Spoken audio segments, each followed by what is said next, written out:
Have you seen that any of like that kind of knowledge has translated still into your life today in ways that you see that it manifests? I'm quite good at noticing patterns because patterns inherently are mathematical.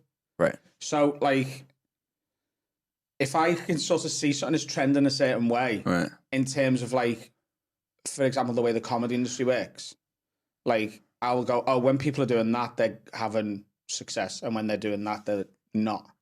So don't do that and do that. That's and interesting. I think that comes from a mathematical mindset. It's what is getting results, what statistically is getting results, and statistics at A level was something I really excelled at. So, and I was sort of obsessed with it, and I'm still partly obsessed with it now. What's getting results? What isn't? Well, you know what I think is kind of interesting, and I've only literally been around you for about 10 minutes now, is just in some of the different things that we've talked about off air, I think that you are very reasonable and calculated in a way, and self-aware. And I think that that's like something that, you know, for your listeners, they might already know that, but for someone kind of getting introduced to you, it's you're very, I think what you seem very honest with yourself about where you're at in your career, and I think that is I think that might be one of the most important aspects as you continue to grow, and why I think you've had the success that you have is that it seems like you know when to do things. Yeah, I think I've been quite lucky is maybe not the right word, but I don't know of a different one. I think I've made, and especially with the podcast we've made good decisions at the right time. Right. But we didn't know it was the right time to make it at the time. So you've got to give a little bit of that to luck. But it's also a calculated gamble on the luck. Like we made as far as I'm aware, the UK's first purpose-built podcast studio for one single podcast. It's crazy. In July of 2020. And for people listening out there that haven't listened to your podcast yet, that will after this, certainly, you've only been doing it for about January 2020 we launched. That's impressive, man.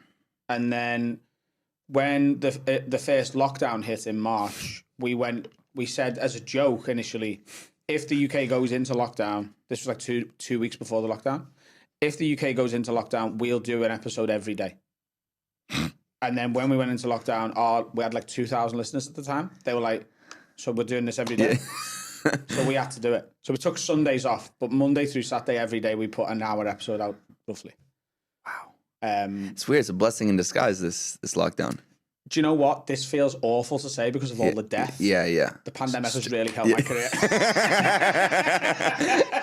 I'm sorry to everyone who lost their grandma, but you know, she paid for the shoes I bought a couple of hours ago. Nice ones too. Some new pair of Jordans. I saw them. Like, how different is the Adam today that's at the pub with his mates to the one that's on stage? So the podcast we do has helped me a lot with this.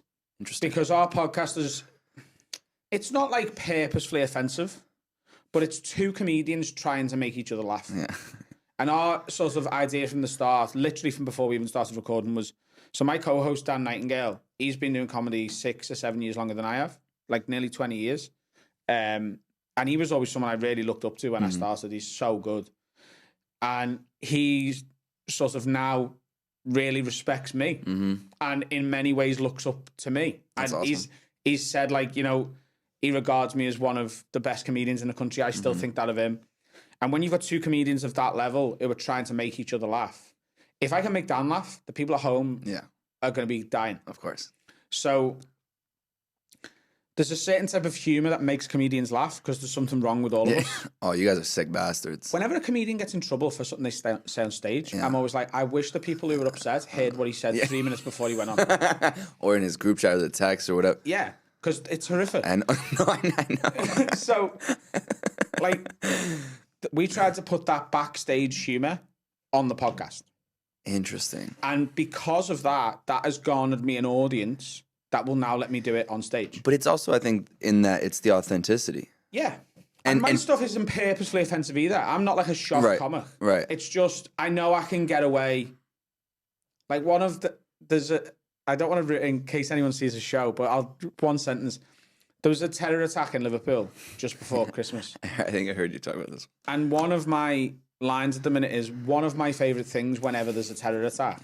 And then I'll just smirk. And and leave it for 20 seconds. Because the audience, well, half of them are giggling and half of them are really worried. Because who in their right mind has got a favourite thing about terrorism? It's just an absurd, stupid thing to say. To just leave it, to just leave that hanging and have them go, tell us what your favourite thing is. Like, there's only a certain audience you can do that with. Right. And I feel like we've got it. So, and that is much closer to the stuff. Like, all the lads I went to school with in Liverpool, like, I know you had Paddy Pimblett on. Yeah. So Paddy's a few years younger than me, but he went to my school. Oh, really? We were in the same school. That I didn't know. Yeah, he's like 3 years younger. Did you know him at the time? Not like on a friendly Did basis. he have the hair at the time? No, he was shaved head. Oh. He was just a lad a few years younger. Wow. But that school and the area of Liverpool we're from, humour's a big part of everyday life and surviving school and being able to take a joke and give it back. Like, the only way you don't get bullied in the type of school we went to is if you give it back to the bullies as good as you get it.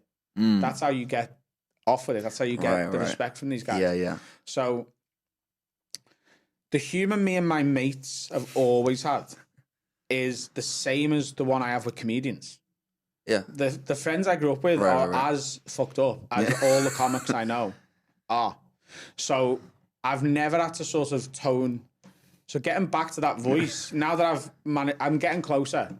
There's certain things I still say on WhatsApp that I could never say on stage or on the podcast because it's heinous. And it's not for the people listening. It's for if it ever gets clipped out of context. Yeah. It only takes someone to clip something I've said out and put it on Twitter and go, see what this guy said and meant it. And then the world goes crazy. Do you know what I mean? Thank you so much for watching this video. If you haven't done so already, please make sure you like the video, subscribe to the channel, follow me on Instagram at felix.levine. And if you have something to say, please leave a comment.